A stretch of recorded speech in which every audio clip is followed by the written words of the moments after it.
அன்பினர்களே, வளைகுடாவில் ஒரு சர்ச்சையான செய்தி கொண்டு இன்று நிலவிக் கொண்டிருக்கின்றது. அதாவது பெருமளவு இஸ்ரேலிய படையினர் இராணுவத்தை விட்டு வெளியேறிக் கொண்டிருக்கின்றார்கள். இதுதான் அது. ஏற்கனவே கட்டமா கொஞ்சம் கொஞ்சமா ஐடிஎஃப் கொஞ்சம் வெளியேறிச்சு. இப்ப ஒட்டுமொத்தமாக 500-1000 பேருன்னு சொல்லி ஒட்டுமொத்தமாக, அதாவது இப்ப நான் கமிஷன் ஆபீசர் மாத்திரம், அதாவது இந்த இங்க நம்ம ஊர்ல அங்க அவங்களோட ஊர்லயும் ஏஎஸ்பி தரத்துல உள்ளவங்களா இல்ல, படையினர் அதாவது சிப்பாய்களா அப்படி சிப்பாய்கள் தான் பெருமளவு படையை விட்டு ராஜினாமா உத்தியோகபூர்வம் ஓடல்ல ராஜினாமா செய்யறாங்க. இது ஒரு பெரிய ஒரு சர்ச்சையை நிலவிருக்கின்றது. ராணுவத்துக்குள்ள ஒரு கொந்தளிப்பு வந்திருக்கு.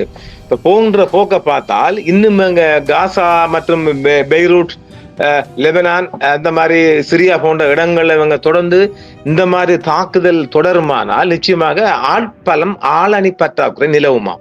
இதையும் அவங்களோட ராணுவத்துக்குள்ளாம் சொல்றாங்க. இது வேற யாட கருத்தும் அல்ல. இப்ப முன்னாள் ஓய்வு பெற்ற ராணுவ தளபதி ஒருவரே சொல்லி இருக்கிறார், இந்த நிலைமை நீடிக்குமா. இது இஸ்ரேல் செய்தி தான், வேற எங்கேயும் இல்லை. வளைகுடாவிலிருந்து வெளியான இஸ்ரேல் செய்தி தான் இது. இந்த நிலைமை இந்த இப்படியாக, அதாவது ராணுவத்தை விட்டு உத்தியோகபூர்வமாக, அதாவது அவங்களோட ரூல்ஸ் ஒன்று இருக்கு, 5 வருஷம் 10 வருஷம் முடிச்சுட்டா தானாக வெளியேறி போகலாம். இலங்கைக்குள்ளே 20 years ஆர்மி சர்வீஸ் முடிச்சா அவங்க தானாக விலகி போகலாம். 20 வயசுல சேர்ந்த ஒருத்தர் ஆர்மிக்காரன் ஸ்ரீலங்காக்குள்ள 40 வயசு முடிஞ்ச உடனே அவன் பண்ணி போடுவான், அந்த என்னது ரிட்டையர்ட் ஆகலாம், பென்ஷன் போகலாம். அந்த மாதிரி நிறைய பேர் விலையிருக்கிறாங்க, வேற தொழில் செய்யறாங்க. வெவ்வேறு தொழில் பொலிஸ் அவங்க அதை விட்டுட்டு பொலிஸ் சேவைக்கும் போகலாம். இது எப்படி அந்த மாதிரி அப்படி நிறைய பேர் வந்திருக்கிறாங்க. அப்படி இப்பொழுது ஒட்டுமொத்தமாக இன்று 500 பேர் பேப்பர் போட்டுக்கிறாங்க தாங்க விலகப்படுறோம். அப்ப இது ஒரு ராணுவத்துக்குள்ள ஒரு கிளர்ச்சி, அதாவது என்ன ஒரு கொந்தளிப்பு ஏற்படுத்திருக்கு. என்னடா இது என்ன வாழ்க்கை, அதாவது என்ன எப்ப பார்த்தாலும் ஆயுதத்தையும் யூனிபத்தையும் ஓடி திரிவானா, அந்த மாதிரி ஒரு மிகப்பெரிய மன உளைச்சல், மன இறுக்கம். அந்த மன உளைச்சல், மன இறுக்கம் எல்லாம் போக்கத்தான் இந்தோனேஷியாவின் பாலி மற்றும் ஸ்ரீலங்காவில பொத்திவில் உள்ளே போன்ற இடங்கள்ல எல்லாம் அலைச்சார்களுக்கு வராங்க. மிக கூடுதலாக அது அந்த கடல் காற்று, கடல் தண்ணி, இந்த மாதிரி நீச்சல்ல போகின்ற போது ஒரு மன தைரியம், அதாவது அந்த சைக்காலஜிக்கல் ரீதியாக கடல் நீச்சல். ஈராக் தானே ஹுசைன், சதாம் ஹுசைன் அவங்கள சிட்டியா நீச்சல் அடிப்பார், டெய்லி நீச்சல் தான், ஸ்விமிங் தான். ஏனெனில் மன தைரியம், மன திடகாத்திரத்துக்கு நீச்சல் மிகப்பெரிய ஒரு தைரியமூட்டும் ஒரு பொறிமுறையாக பார்க்கப்படுது. அந்த வகையில் தான் இவங்களும் இந்த நீச்சலுக்கு வாரதும் அலைச்சறுக்களுக்கு வாரதும். இஸ்ரேலிய படைகள் ராஜினாமா கோரிக்கைகள் அதிகரித்து வருவதால் பெருமளவிலான வெளியேற்றங்கள் குறித்து இஸ்ரேலிய ராணுவம் எச்சரித்து கவலை தெரிவித்திருக்கின்றது. காசா போருக்கு மத்தியில் இஸ்ரேலிய ராணுவத்தை உலுக்கிய உயர் பதவிகளின் ராஜினாமா அலை அலையாக வந்து கொண்டிருக்கின்றதாம். இஸ்ரேலிய ராணுவத்தின் தரைப்படைகளின் தலைவரான மேஜர் ஜெனரல் தாமிர் யாடாய் ராஜினாமா செய்துள்ளார். இதுதான் மிகப்பெரிய இஷ்யூ செய்தி. இது சமீபத்திய உயர் பதவி விலகலை குறிக்கிறதா, மிகப்பெரிய உதவி பதவி தான். இஸ்ரேலிய ராணுவத்தின தரைப்படைக்கு பொறுப்பானவர் மேஜர் ஜெனரல், மிகப்பெரிய போஸ்ட். இந்த நாளும் ஒரு மனுஷனுக்கு சொட்டு வரத்தான் செய்யும். அக்டோபர் 7 முதல் இஸ்ரேலிய ராணுவத்தை உலுக்கிய உயர்மட்ட ராணுவம் மற்றும் பாதுகாப்பு அதிகாரிகள் ராஜினாமா செய்யும் அலை ஏற்பட்டுள்ளது. உளவுத்துறை சோதனையை கணிக்க தவறியதாகவும் தனிப்பட்ட காரணங்களை காரணம் காட்டி பல மூத்த அதிகாரிகள் ஏற்கனவே ராஜினாமா செய்துள்ளனர். கடந்த 11 மாதங்களில் இஸ்ரேலிய ராணுவ பதவிகளில் இருந்து ராஜினாமா செய்த 7 முக்கிய அதிகாரிகளின் பட்டியலும் வெளியாயிருக்கின்றது.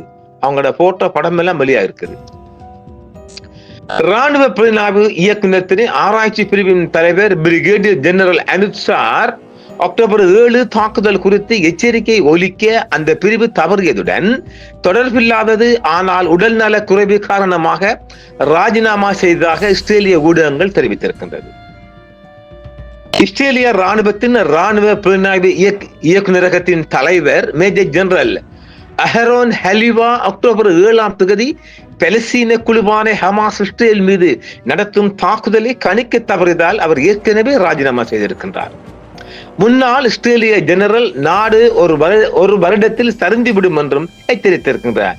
இதுதான் இந்த செய்தி தான் இன்றைக்கு வளைகுடா செய்தி அங்கும் இஸ்ரேல் விழுந்துடும் என்று அரபு தேச செய்தி வர்றாங்க. அப்படி விழுவானா அவன் ஓரளவு நிமித்த பார்ப்பான். இஸ்ரேலிய ராணுவத்தின் காசா பிரிவின் தளபதி பிரிகேடியர் ஜெனரல் அபி ரோசன்பெல்ட் தனது ராஜினாமை அறிவித்திருக்கின்றார். அது வேற, காசா பிரிவு வேற, தளபதி வேற. அக்டோபர் 7 ஹமாஸின் தாக்குதலை தடுக்க தனது துறை தவறியதை காரணம் காட்டி சின்பெட் பாதுகாப்பு நிறுவனத்தின் தெற்கு மாவட்ட தலைவர் ஏற்கனவே பதவியில் இருக்கின்றார். இஸ்ரேலிய ராணுவத்தின் தரைப்படைகளின் தலைவர் தமிர் யாடாய் 3 ஆண்டுகள் தனது பதவியில் பணியாற்றிய பிறகு தனிப்பட்ட காரணங்களுக்காக செவ்வாய் அன்று ராஜினாமா செய்தார். இஸ்ரேலின் ராணுவ பாலனியின் படி அவர் ராணுவத்திற்குள் குறிப்பிடத்தக்க பதவிகளுக்கு தனது வேட்பு மனுவை சமர்ப்பிப்பார் என்று எதிர்பார்க்கப்படுகிறது. இது அந்த விரைத்து ஜூன் 6 அன்று இஸ்ரேலிய போர் அமைச்சரவை அமைச்சர் பெனி கான்ட்ஸ் மற்றும் போர் அமைச்சரவை பார்வையாளர் காடி ஐசன்காட் ஆகியோர் பிரதமர் பெஞ்சமின் நெத்தன்யாவின் அவசரகால ஒற்றுமை அரசாங்கத்திலிருந்து விலகினர். காசா மீதான இஸ்ரேலின் தாக்குதல் வெடித்ததை தொடர்ந்து தேசிய ஒற்றுமை கட்சியின் உறுப்பினர்களான கான்ட்ஸ் மற்றும் ஐசன்காட் இருவரும் நெதன்யாவின் அரசாங்கத்தில் இணைந்தனர். இது அவசரகால அரசாங்கத்தை உருவாக்க வழிவகுத்தது. பின்னர் அது போர் அமைச்சரவை நிறுவியது. அதிகாரிகள் மற்றும் வீரர்களின் ராஜினாமா கோரிக்கைகள் அதிகரித்து வரும் நிலையில் இஸ்ரேலிய ராணுவம் பெருமளவில் பணியாளர்கள் வெளியேற்றம் குறித்து எச்சரித்ததாக உள்ளூர் ஊடகங்கள் இன்று தெரிவித்திருக்கின்றது. இஸ்ரேலிய ராணுவம் ராஜினாமா கோரிக்கைகளை சமர்ப்பித்த பிறகு அதிகாரிகள் மற்றும் ஆணையிடப்படாத அதிகாரிகள் பெருமளவு வெளியேற்றத்தால் பாதிக்கப்பட்டுள்ளது இஸ்ரேலிய நாளிதழ் செய்தி வெளியிட்டுள்ளது. இதுவரை வழக்கமான படைகளில் உள்ள அதிகாரிகள் மற்றும் நான் கமிஷன் ஆபீசர்ஸ் NCO-க்களிடமிருந்து ராணுவத்தில் தங்கள் பதவிகளில் இருந்து விடுவிக்கப்பட வேண்டும் என்றும் கோரி 500 கோரிக்கைகள் வந்தன என்று அந்த செய்தித்தாள் கூறியிருக்கின்றது. 500 பேர் பேப்பர் போட்டுக்கிறாங்க, நாங்கள் விலகிக் கொள்ள போறோம் என்று. ராணுவம் ராஜினாமா கோரிக்கைகளின் நிலையான அதிகரிப்பு குறித்து எச்சரிக்கிறது. இது அனைத்து வயதினரையும் ராணுவ அணிகளையும் பாதிக்கும் ஒரு உண்மையான மனிதபல நெருக்கடியை குறிக்கிறது. இது இப்போது ஒரு கொதிநிலையை எட்டியுள்ளது என்றும் அந்த செய்தி தெரிவித்திருக்கின்றது. இஸ்ரேலிய ராணுவம் வழக்கமான படைகளில் பணியாற்றும் நிரந்தர பணியாளர்களிடமிருந்து அதிக ராஜினாமா கோரிக்கைகளை எதிர்பார்க்கிறது என்றும் அந்த நாளிதழ் செய்தி தெரிவிக்கின்றது. 500 இஸ்ரேலிய படையினர் ராஜினாமா கோரிக்கைகள் ரிசர்வ் வீரர்கள் அல்ல, வழக்கமான பணியில் உள்ள நிரந்தர பணியாளர்களால் சமர்ப்பிக்கப்பட்டதாகவும், குறிப்பாக காசா பகுதியில் நடந்த போரின் போது ராணுவ சேவையில் இருந்து குறிப்பிடத்தக்க அளவு ஓய்வு பெற்றதால் குறைந்த சம்பளம் காரணமாக வந்ததாகவும் செய்தித்தாள் கூறுகிறது. அவங்களோட நிதி நெருக்கடியில உழவுறாங்க, அந்த உளரை கொண்டு இருக்கிறாங்கல்ல, அதனால ராணுவத்தில சம்பளத்தை குறைச்சா நிதிப்பானா ஓடி போயிடுவான்ல. ராணுவம் ஆயிரக்கணக்கான அதிகாரிகள் மற்றும் ஆணையிடப்படாத NCO நான் கமிஷன் ஆபீசர்ஸ் அதிகாரிகளை நிரந்தர பணியை தொடர செய்ய போராடி வருகிறது. இதன் விளைவாக ராணுவத்தின் ஒட்டுமொத்த செயல்திறனில் சரிவு ஏற்படும் என்றும் எதிர்பார்க்கப்படுகிறது. அதிகாரிகள் மற்றும் வீரர்களிடமிருந்து ராஜினாமா கோரிக்கைகள் கடுமையாக அதிகரித்ததை தொடர்ந்து பெரும் எண்ணிக்கையிலான மக்கள் வெளியேறும் வாய்ப்பு இருப்பதாக இஸ்ரேலிய ராணுவம் எச்சரித்துள்ளதாக உள்ளூர் ஊடகங்கள் இன்று செய்தி வெளியிட்டுள்ளது. ராணுவ தலைமைக்குள் வளர்ந்து வரும் கதைகளுக்கு மத்தியில் ராணுவம் உண்மையான மனித வள நெருக்கடி எதிர்கொள்கிறது என்றும் தெரிவித்துள்ளது. தலைமை தளபதி இயால் ஜமீருக்கும் பாதுகாப்பு அமைச்சர் இஸ்ரேல் காட்ஸுக்கும் இடையிலான மூத்த நியமனங்கள் மற்றும் சர்ச்சைகள் தொடர்பாக இஸ்ரேலிய ராணுவ நிறுவனம் கொந்தளிப்பை அனுபவித்து வரும் நிலையில் இந்த அறிக்கை வந்துள்ளது. ஜமீர் தனது ஆலோசனைகளை இல்லாமல் பல மூத்த ராணுவ நியமனங்களை முடக்கியுள்ளார். கடந்த மாதம் ஜமீர் பல மூத்த தளபதிகளை பணி நீக்கம் செய்தார் மற்றும் அக்டோபர் 7 தாக்குதலை தடுக்க தவறுவதற்காக மற்றவர்களை முறையாக கண்டித்தார். பாதிக்கப்பட்டவர்களில் முன்னாள் ராணுவ புலனாய்வு தலைவர் அகரோன் ஹலிவா, முன்னாள் தெற்கு கட்டளை தலைவர் யாரோன் பிங் கெல்மேன் மற்றும் செயல்பாட்டு இயக்குநரகத்தின் முன்னாள் தலைவர் உடி பாஸ்யுக் ஆகியோர் அடங்குவர். அக்டோபர் 7 அன்று ஹமாஸ் போராளிகள் காசா பகுதிக்கு அருகிலுள்ள இஸ்ரேலிய ராணுவ தளங்கள் மற்றும் குடியிருப்புகளை தாக்கி நூற்றுக்கணக்கான இஸ்ரேலிகளை கொண்டு கைப்பற்றினர். பலஸ்தீனியர்கள் மற்றும் அவர்களின் புனித தலங்கள், குறிப்பாக அல்-அக்ஸா மசூதிக்கு எதிரான இஸ்ரேலிய தினசரி மீறல்கள் என்று விவரித்ததற்கு பதிலடியாக இந்த தாக்குதல் நடத்தப்பட்டதாக ஹமாஸ் ஏற்கனவே கூறியிருக்கின்றது. தற்போது இஸ்ரேலிய ஆக்கிரமிப்புக்கு எதிராக வழக்கு தொடர OIC, அரபு லீக் மற்றும் ஆப்பிரிக்க ஒன்றியம் அழைப்பு விடுத்திருக்கின்றது. ஆக இஸ்ரேல் ராணுவத்துக்குள் ஒரு கொந்தளிப்பு நிலையும் தொடர் அணியாக கட்டம் கட்டமாக IDF வீரர்கள் வெளியேறிக் கொண்டிருப்பதால் ஆளணி பற்றாக்குறை நிலவுவதால் இன்னும் ஒரு செய்தி வந்திருக்கின்றது. இவர்கள் தொடர்ந்து லெபனான், சிரியா, பலஸ்தீன் இந்த 3 தேசங்களிலும் இவர்கள் தொடர் தாக்குதல்கள் தொடருமானால் இவர்கள் அந்நிய தேசங்களிலிருந்து அந்நிய நாட்டவர்களை இஸ்ரேலுக்கு ஆதாரமான நிறைய இந்தியன் வருவாங்க. அப்படி வெளிநாட்டு படைகளை பணத்திற்கு அமர்த்த வேண்டிய ஒரு நிலைமையும் உருவாகும். இப்படி ஒரு அறிவிப்பு செய்தால் இந்தியா தானாக லட்சக்கணக்கான படையும் கொடுப்பாங்க. அவங்க அது பிரச்சனை இல்லை. இஸ்ரேல் கேட்குமானால் அவர் 1,00,000 படையை கூட இந்தியா கொடுப்பாங்க. அது இந்திய படை தான் யோசிக்கணும்.